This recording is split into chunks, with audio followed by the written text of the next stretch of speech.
scared by the coronavirus. I actually just recently returned to the United States and got my first shot. It was easy to schedule, there were plenty of appointments, and it was convenient to get.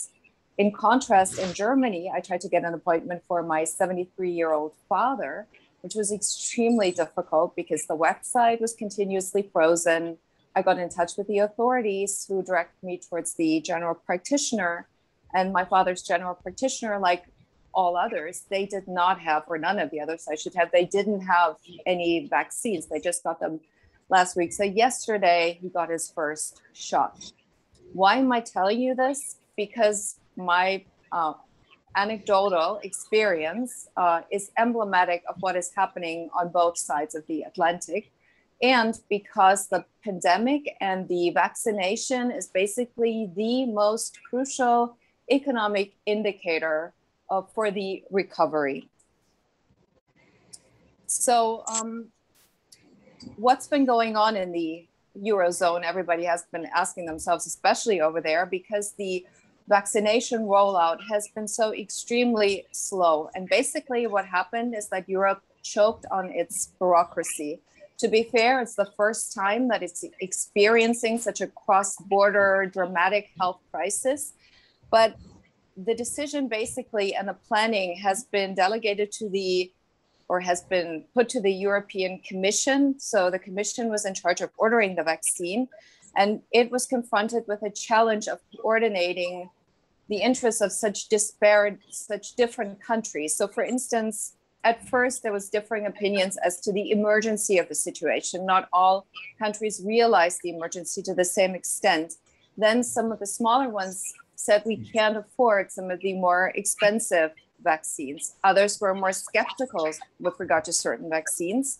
And then lastly, as is typical in such a big bureaucracy, nobody wanted to be responsible for a potentially wrong decision. So everybody delegated the decision-making to the big apparatus, the European Commission, and then in effect, you cannot hold anybody responsible.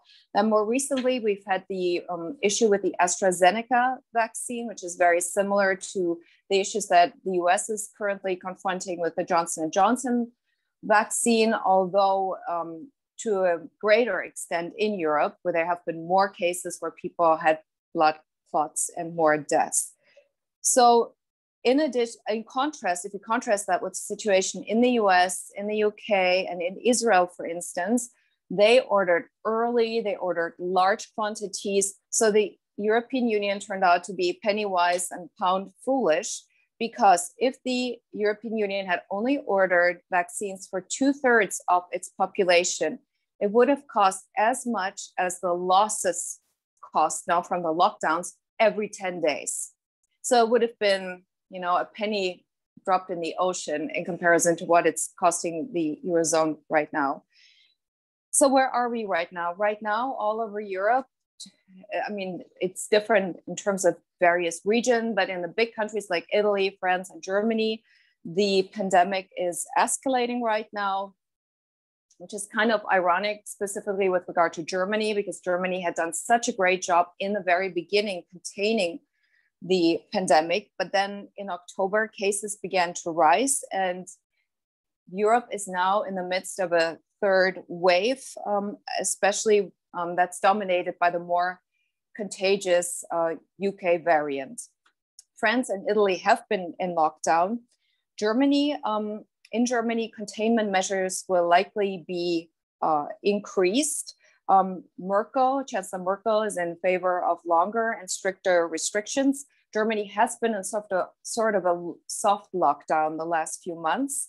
And the problem in Germany is that after the Second World War, power has been decentralized. So issues of health and security lay with the states, the federal states, kind of similar as in the US. So the national government, the federal government couldn't just mandate any measures, but everybody came around the table, everybody agreed to everything, all the different minister presidents of the individual states, and then they didn't really adhere to the agreed upon measures. And so now the situation is out of control, and Merkel wants to institute a law where national measures can be instituted, sort of like in France. In the Eurozone, the economic recovery, as I mentioned, hinges very much on the vaccination process.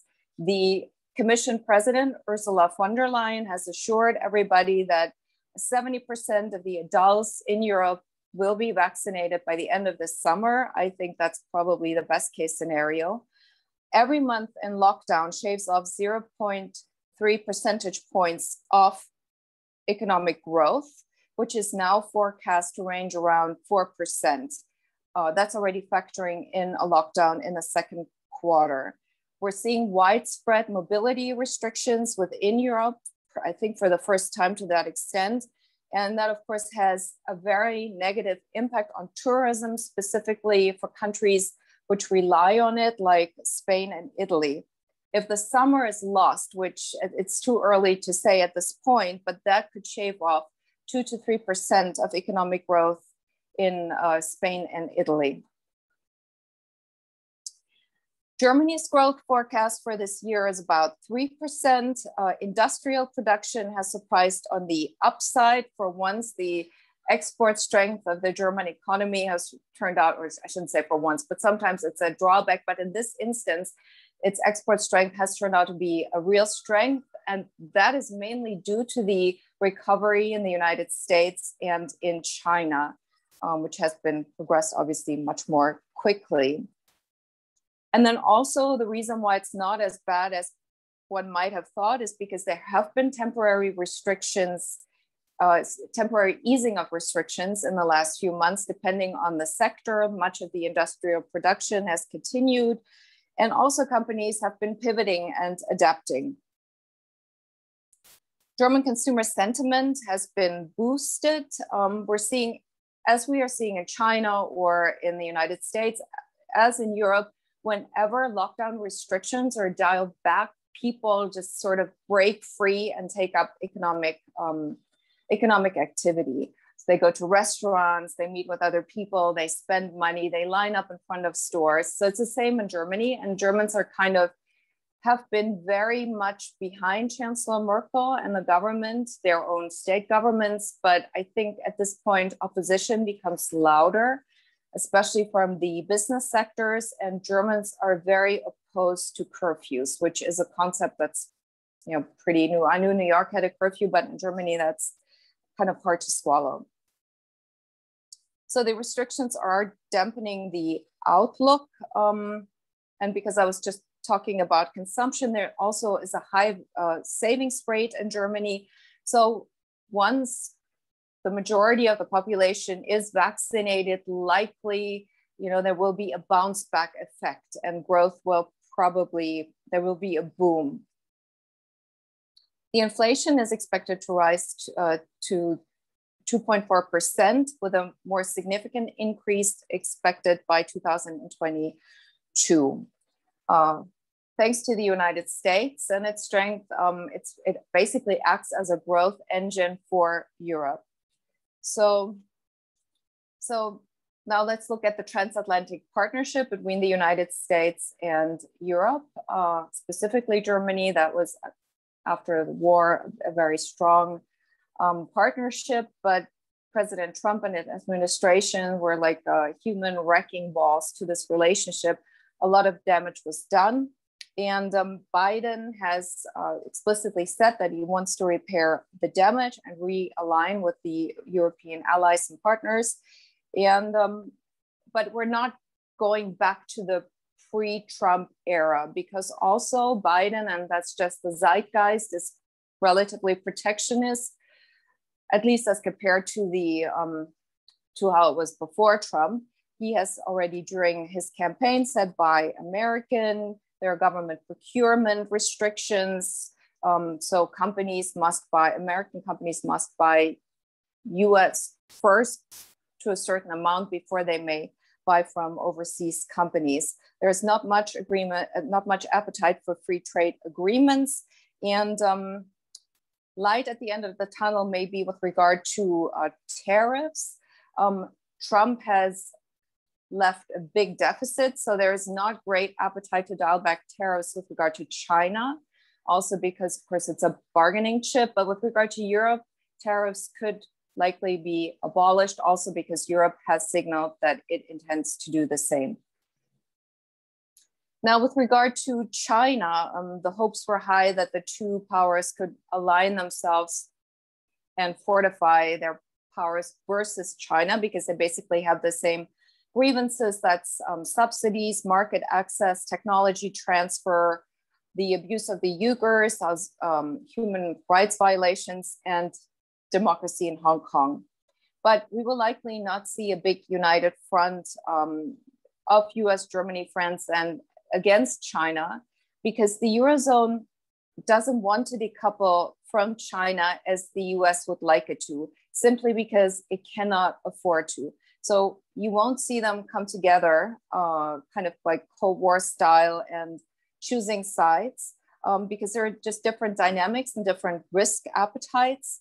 The EU fears with regard to China are also not as dramatic as in the United States when it comes to security, when it comes to China's economic power, and also with regard to dynamics, the US considers China as a strategic rival and a competitor for global hegemony. And the EU doesn't really compete with China. It has economic cooperation, and it's very much reliant on that. China is Germany's largest trade partner, and also what's going to be difficult is to come together when it comes to technology, for instance, 5G. I think the US and Europe are at different parts of the spectrum there. They have common concerns, but I think their willingness to act is quite different. So also before Biden came into power, Europe already entered into an investment agreement with China. The US kind of complained about that and saying you should have waited for us. We could have done this together. And then Europe said, sorry, we negotiated on that for 7 years. And the conditions were quite positive. So, and it's also good for you if we enter into it. So, but that was a bone of contention. So there are other issues of contention.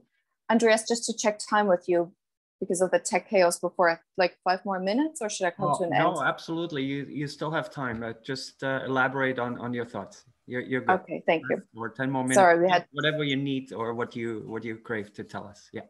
Thank you. Sorry to the audience. We had some tech issues in the beginning on my end.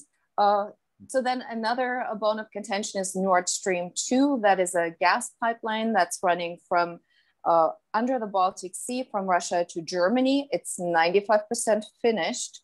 The German government may be on the hook for $12 billion that are already invested. Merkel has said that the commercial value of this project outweighs any concerns and that it will contribute to Europe's energy independence. The EU needs more gas because it's phasing out of other fossil fuels, and Germany is also increasingly going out of nuclear power. The German government, it's not just Merkel, it's the CDU, CSU, and the SPD coalition that are in favor of this project, and they have a strong incentive to go forward with it and finish it before the elections in September, because the Green Party, which has good chances of coming to power in the elections, is very much opposed to this project, primarily for environmental reasons, but also for humanitarian. And so that gives it impetus, the project impetus to get finished. The business community in Germany also supports this project. The United States has threatened sanctions to sanction German companies, not necessarily the German government, at least not yet, but companies that would amount to extraterritorial sanctions, which would not be well received even in America-friendly quarters. It would just be perceived as, mixing into national business. It's like none of your business. And plus the EU says that the US imports billions of dollars of gas from Russia itself. Now, most recently, we're seeing an escalation of the Ukrainian conflict, and that is on top of everything else. Another bone of contention has been NATO and Germany's defense spending, because Germany had as is probably well known, spend less than 2%. That was agreed upon on that defense budget, which should have been spent by 2024.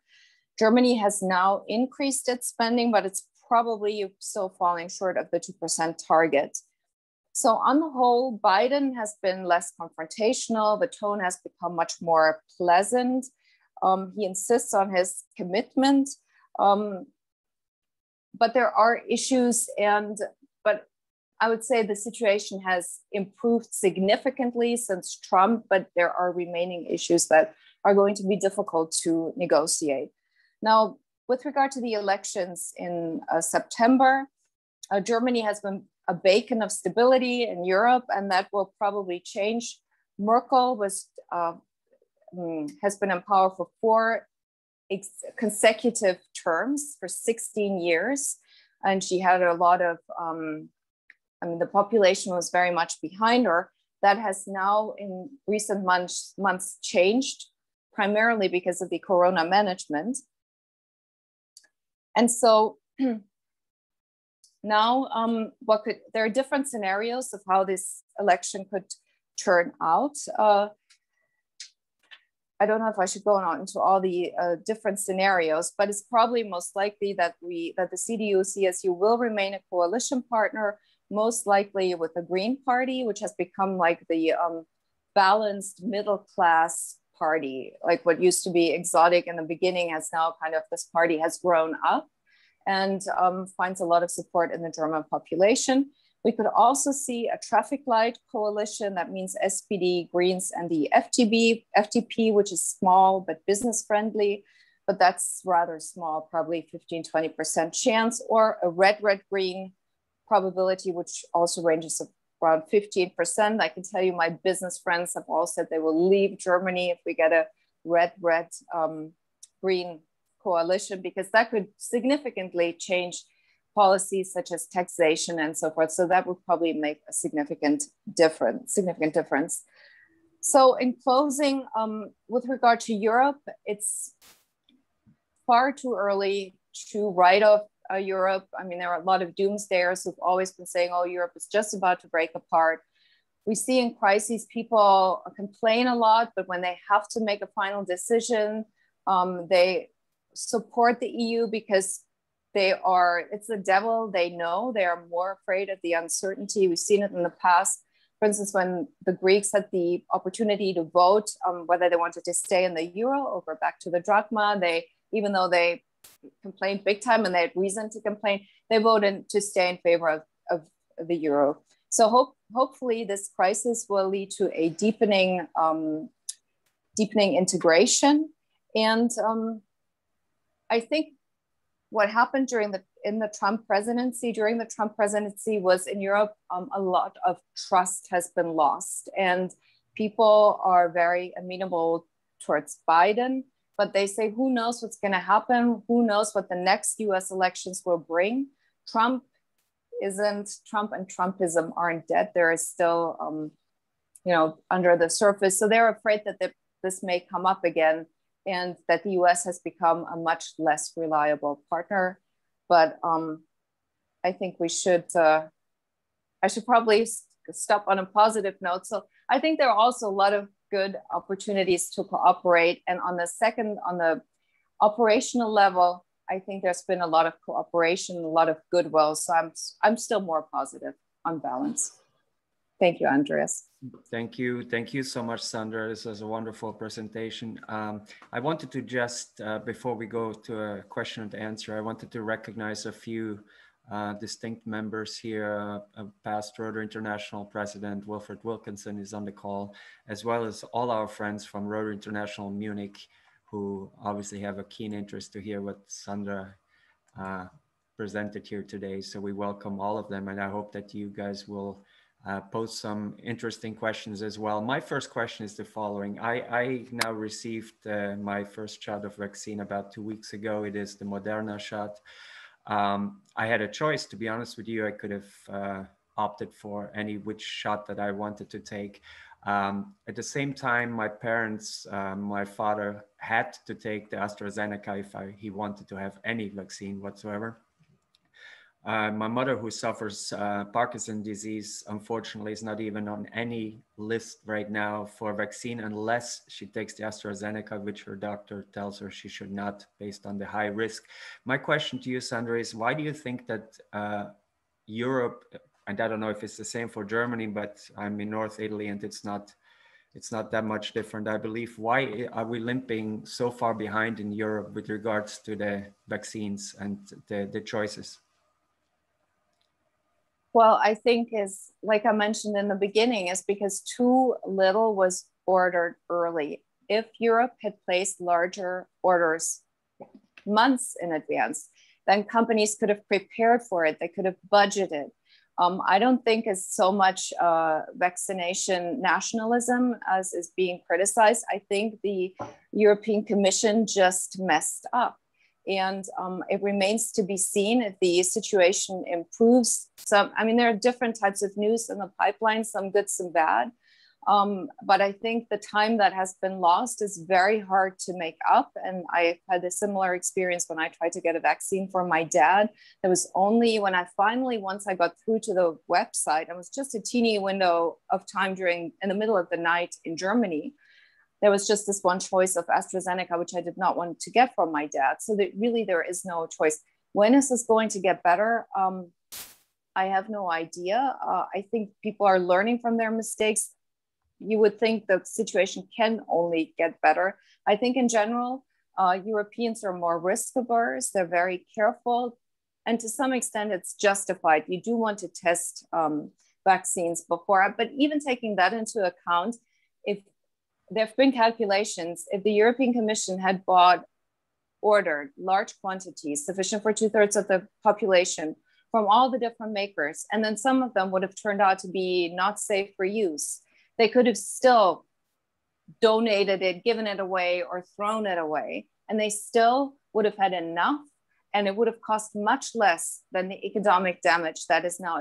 And the economic damage is just one aspect, like you said. It's primarily about people's health and their quality of life. You know, probably people like our parents are stuck inside and so forth. So there are many aspects to this problem, and I hope the EU will learn from it, and decision processes for these kinds of international emergencies will be improved.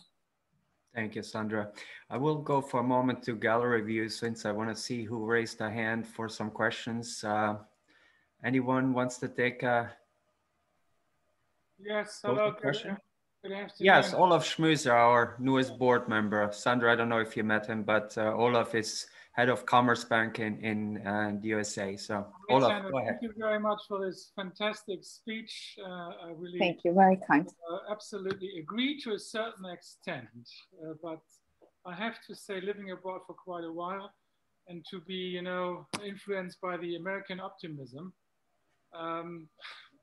I would like, as you know, we Germans, we tend to describe situation to its worst, which I do not agree. Just one example, look at the Deutsche DAX index. Yeah, so we reached 15,000 plus points in the index. So if your friends are going to leave Germany, I would like to take over their business, because I still think it's a perfect opportunity to do business in Germany. Jokes aside, I do agree, but I'm more concerned about the influence China is getting than a lack of our good relationship we maintained with the US in the last, whatever, 50 or 60 years after the end of the Second World War. So maybe your opinion a bit more, what's going on China, between Germany and China. Switzerland is quite cooperative with China because there's a lot of business intention. So what do you think about this? I think this is my bigger concern. Thank you. Yes, thank you for your kind words, and thank you for your question. And of course, these problems, these issues are quite complex, and kind of have to distill them down for a 10-15-minute presentation, especially when you've had tech problems before. But with regard to China, what I spoke to earlier was the united front of the US and Europe, and the difference in interests and difference in perception. And I think that Europe, and specifically Germany, are in a dilemma. They do see the danger that China poses in certain aspects, and it's quite the same perspective or similar perspective to that of the US. But it is much more dependent on China, especially the German industrial complex. So there are lots of opportunities. There's still a lot of growth. But the issue with China is that China is trying to become independent. We've seen the last plan of the government. It's trying to become more self-sufficient, to have a more internal circulation, economic circulation. So Germany, and that's been for the last few years, is in danger of making itself superfluous. So it's giving apart still, it's giving away technology. It makes a lot of compromises that threaten to make it superfluous in a few years. I think it's a very difficult decision, and probably two varying perspectives. One is on the policy level, a more abstract level. How do we align our interests most ideally, optimally versus China? And then on the level of individual companies, who need to survive, who need to produce results. And if they have great opportunities in China, they may be more willing to, engage in those compromises. But we've also seen restrictions on the legal level, like selling out, sensitive technologies, specifically here in the US, which I believe, if I'm correct, is stricter here for the time being than it is in Europe. I mentioned 5G. Those are very complex issues. That's my perception of the situation. Thank you. Thank you, Sandra. We have a question, although it appears to be a slight statement, but with a question incorporated from Petra Kurzenberger. Would you like to unmute yourself, Petra? Sure. Hi, this is Petra from Germany speaking. I'm actually a member of the Inner Wheel Club over here in Mannheim, Germany. I'm a life scientist myself, studied chemistry and biotechnology, and I really, like I wrote, I fully support what Sandra just stated. So the European Union actually, in my opinion, made a very big mistake.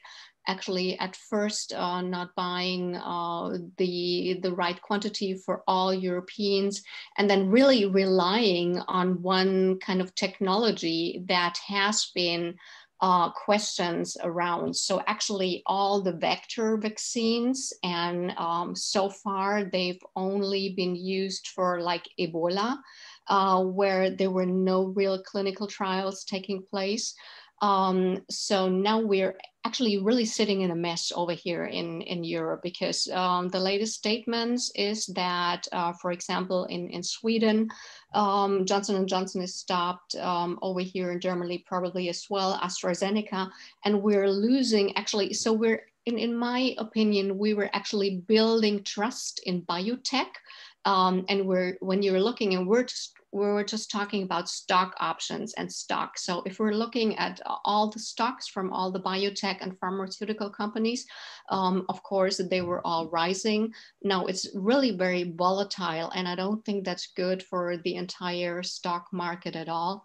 So we really need to take care and really consider clinical trials. And for me, I really get upset that there's a potential chancellor, and he's from Bavaria, and that he actually already pre-ordered the Sputnik vaccine without any clinical trials at hand. So I don't understand. And we have so many really brilliant scientists all over the globe. We have brilliant scientists over here in Germany. And there's one lady, so Professor Melanie Brinkman, she's fighting with her heart every day to get evidence-based politics in place, really to look at, for example, what happened to Portugal after they had that hard lockdown. So for me, I really don't get it. And if there's, so I don't want to talk any politics, but for me, it's not understandable if we already have this mess with AstraZeneca, with all the people actually really canceling their, just like Sandra just mentioned, yes. So people, if they are offered to get vaccinated with AstraZeneca, of course, they do cancel their appointment. So that's really, and then Mr. Suda actually, and the lady from Mecklenburg-Vorpommern, she actually pre-orders the Sputnik without any data. So for me, that's really, being a life scientist and being in the pharmaceutical industry, it's really heartbreaking for me to see that there is so much trust that we have built up, and especially with like Ingmar Herd, the founder of CureVac. So we built so much trust over the last 25 years in biotech and pharmaceutical industry, and we're just destroying that. And that's, yeah, that's heartbreaking. And that's just the statement I wanted to make. Thank you very much. Thank you, Petra. Thank you so much. I don't know if there was another question tied in, but I believe it was mostly just confirming what Sandra said. So thank you very much for your contribution and your insights. Bertolt was next. Please unmute yourself. Yeah, thank you very much. Thank you, Sandra, for a great presentation. It was really excellent. I have a brief comment and a question. The comment relates to the AstraZeneca vaccination. And both you and Andrea said, you know, people should not get AstraZeneca and should have a choice. I disagree. I'm a physician, and I must say we are in an emergency situation with this pandemic. The only solution out is to get people vaccinated as quickly as we can, to get our economic recovery, to save the jobs of people and get people back to the freedoms that they need. And if we don't use AstraZeneca, and the people that run a low risk, like the old people, the elderly people, have really no risk, it's a safe and good vaccine in old people, we will delay the vaccination. So we really need to use every vaccine we have as much as we can to get out of this risk. But my question is really regarding the European Union. And you described very nicely and very clearly the problems that have shown with the ordering of the vaccination, where basically the European Union was not effective in decision-making and in prioritizing. And it's, in a way, it's understandable, because Europe has evolved as a common economic market and not as a political union. And the current concept based on having a consensus of 27 countries is simply a very ineffective system to make decisions.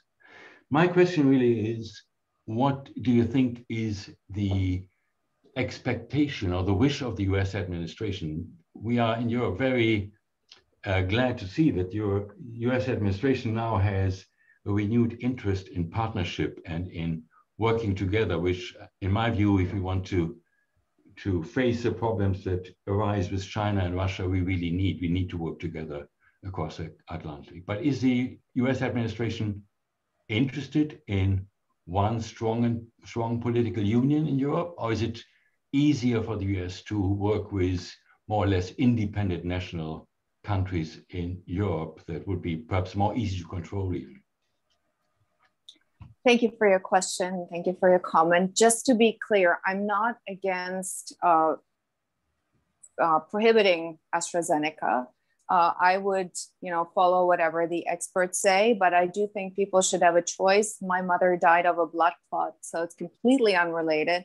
But my family and I, we're sensitive to this subject, so that's why I didn't want my dad to get vaccinated with that. And then also with regard to trust in AstraZeneca, first it was said, oh, it's only effective in younger people and not in older people. And then they turned that around. So it contributed to a lack of trust. But I do think, like same with the Johnson & Johnson vaccine, if people are, if the risks are explained, and I know I have a certain percentage of, whatever can go wrong, I think the individual should have the choice to make, should be able to make the choice to be vaccinated with certain vaccines, including AstraZeneca.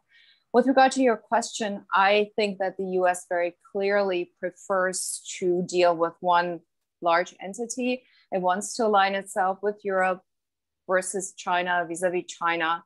I think it feels strongly that a united Europe is much stronger, and it has lower cost of doing business. It has lower cost of, to coordinate with a number of all these different countries. It's just so much more complicated, and it's more promising to negotiate with one entity. Like I think it was Kissinger who said, if I want to talk to Europe, who should I call? And I think that kind of embodies the attitude of the Americans. So I think they You know, it's such a complex structure. If you pull that apart, if you pull the plug from the Eurozone, it's completely unknown what could happen, unintended consequences, third degree effect consequences. So you don't want to touch that. You rather deal with an entity that may not be as effective as it possibly, hopefully, could be and will be. Thank you very much, Sandra. I also wanted to mention that if we wanted to carry on about the discussion about the efficacies of vaccines, we have Dr. Maria Gazipur on the call today. So since there was another question, I would actually not dislike if she weighed in on the Sputnik vaccine, which our Argentinian member, Dr. Marcela Bonafina, mentioned has supposedly good results, at least as reported in Argentina. Maria, are you on the call? Are you on right now? If so, could yes, you? I am. Okay, thank you so much. Maybe you could just address that question. Sorry to deviate away from Sandra for just a moment, but Dr. Maria Gazipur is an expert on vaccines and has advised us many times before, and our German friends might like to hear her opinion on this. Go ahead, Maria. Well, the Sputnik vaccine, to be completely honest, the data is early in that we don't have as much data on that as we do on Pfizer and Moderna, simply because of our sample size. And also with that, in the United States, there's a difference in information sharing. So obviously being in New York City and doing work for, the New York government, my work is I'm privy to a lot of the data from Pfizer, Moderna, and Johnson & Johnson, which we've learned recently about, but also AstraZeneca, because our government did purchase into AstraZeneca. We did not, however, purchase into Sputnik. So I can't confidently tell you that I've been privy to a lot of the data that other people haven't. So the data that I have been privy to is the data that all other scientists across the world have been privy to. And right now the data has been great. But in the same way, the data has been great initially for AstraZeneca and Johnson & Johnson. So it is very early to say, but as of now, it's looking good. The cost of Sputnik is significantly cheaper than the mRNA vaccines. The vector that they use is very effective. And while it's not completely effective against all of the variants, neither are the mRNA vaccines, but so far they found 0 hospitalizations or severe deaths associated with it. And I also want to take the chance to say, I know there was a little bit of conversation happening about purchasing into vaccines and how Europe purchased into AstraZeneca before the clinical trial results were out. The unfortunate reality is that's what we all did. That's what the United States did as well. We purchased into Pfizer and Moderna prior to seeing their clinical trial results. So there are 4 main phases in vaccine development. And after phase 1, which is just looking at the initial lab and animal studies, that's when the United States decided to purchase into Pfizer and Moderna, which contributed to us being able to roll out those vaccines so quickly. Is once the companies got the money and got the pre-orders, then they were able to pursue doing these vaccine trials at such a rapid pace, to the point where they were manufacturing the vaccines before we even had our results. And of course, the legal agreement was that in the event that their trial results were not positive, then they would discard the vaccines. The US would have lost that money, and they would have just had that excess supply of ineffective vaccines. So the other issue with it is cost. It costs nearly $100 a patient to get an mRNA vaccine, whereas it costs less than $10 a patient to get Johnson & Johnson or AstraZeneca. When we're looking at a universal healthcare system, and if initial data and preliminary data is showing at least some efficacy in phase 1 trials, it does become a major point of conversation as to which vaccines should we invest in. Given Pfizer and Moderna having more of a North American presence, there was a little bit of political action taken there. And it just so happened that those were the vaccines with a little bit more of an advanced technology as well. So it's very multifaceted, where balancing that evidence-based approach while simultaneously ensuring that you're not overspending. And, it costs a lot to inoculate and vaccinate so many patients. So it's very complex right now. Sputnik data does look great. We don't have access to that in the United States. Right now we have Pfizer, Moderna. There's been a pause on Johnson & Johnson until we investigate a little bit further. But so far, at least, we have a great sample size for the mRNA vaccines, and no excess deaths or mortality from COVID-19 have been attributed to the vaccines or any blood clotting. Thank you, Maria. It's always very enlightening to get your expertise in. So thank you for joining and giving your wonderful contribution to this. Thank you. We're going to have time for 3 more questions, and they are in that particular order: Dirk Jessinghaus, Jochen Schäfer, and John German. Well, I think Jochen was first. Oh, Jochen first. Okay. The typical German efficiency. Yes, no problem at all. Sandra, it may be boring for you, but I joined the club applauding you, because it is really an art to draw the big picture in such a short time allotted, and you did it in a very nice way. The 2 of us are colleagues. I'm very much involved in the international sporting goods industry, and the globe is my playground. And actually, having traveled the world and being also very close to the US, I get really mad seeing this incredible amount of amateurish misbehavior, mismanagement at many levels, be it at European Commission level, be it at national government level. The sad side is, and we have to put it on the table, that every day numerous people are dying due to these delayed procedures. We see psychological damages, we see obesity growing, lack of movement, and so on and so on. And everything is intertwined. We cannot say if one country performs well, such as an example, Portugal right now, it does not have an effect on other countries who malperform, such as Germany for the time being. So my question would be, why is there not any lever institution at global level, such as the WHO or others, United Nations, to really put pressures on these politicians who behave as if it is just, okay, it's force majeure. We cannot be blamed for that. We cannot be held responsible for that. Wait, be patient, and be obedient to whatever we order here, in whether it makes sense or not. And I'm really at a stage where it drives me a little bit mad, to say so. Well, also thank you for your kind words. I appreciate your comment and your interesting question.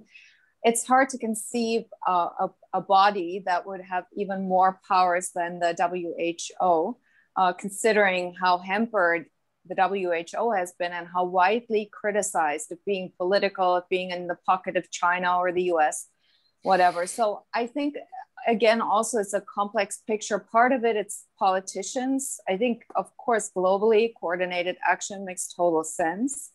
But it's also the populace. We're seeing a clear difference of populations that are very obedient, rule abiding, like in Asia, for instance, where there is more of a sense of, what's the word, loyalty. People take care of each other. Think of Japan and the tsunami, where people sacrifice themselves for the community. And I think it's very extreme in Asia. In Europe, it's kind of medium. And here in the US, it's very much the culture of the individual, and people don't want to give up their freedoms. And we've seen under Trump how people still say, I don't want to wear masks. It's somebody else's problem if they're so weak and they get ill. That's not my problem. That's Darwinism, basically. So to your point, I think, yes, it would make sense to institute greater measures. I think the next issue that's coming to the forefront is a vaccine passport.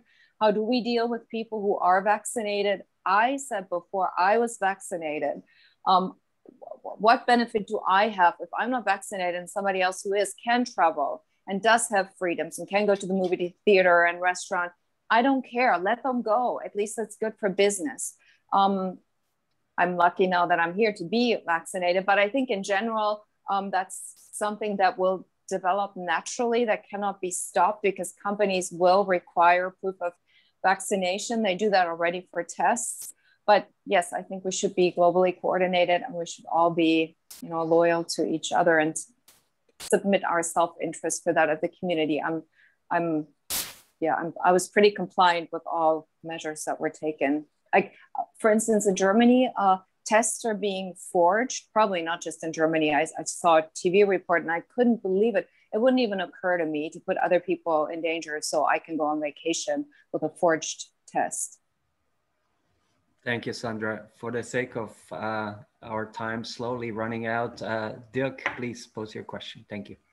Well, thank you. Just, I'm a physician and by now a head of a vaccination center. So I do not want to talk about vaccinations or vaccines because there's a lot of stupid stuff and information going around. So maybe one word about choice. How are people supposed to decide without any knowledge? And maybe one word about vaccination. It's not about numbers, it's about life and death, and maybe also about economy. But my question to Sandra, well, in a nutshell, you told us how deep we are in the mud. Probably mud is the nicer word for it. So we are in a year of elections. And to my opinion, by now politicians in Germany are more or less sleepwalkers. They call up for the wrong problem and forget the important ones. And people are not aware of it. People in Germany are not aware of it. So what's your recommendation? How can we get out of the problem? What can Germany or what can the EU do to get out of this critical situation, to get out of the mud? Thank you for your question. That's an excellent point. I think an aggravating factor in this situation is that Germany is in an election year and politicians tend to do what they think will help them in elections rather than do the right thing. I think to do the right thing, we're a little late in the process. We're a little behind the curve. The toothpaste is out of the tube, so to speak. It's hard to get it back in. Now it's about damage control. I think it depends on how you look at the process. Are we pretty lucky compared to other countries? Yes, we are doing fairly well.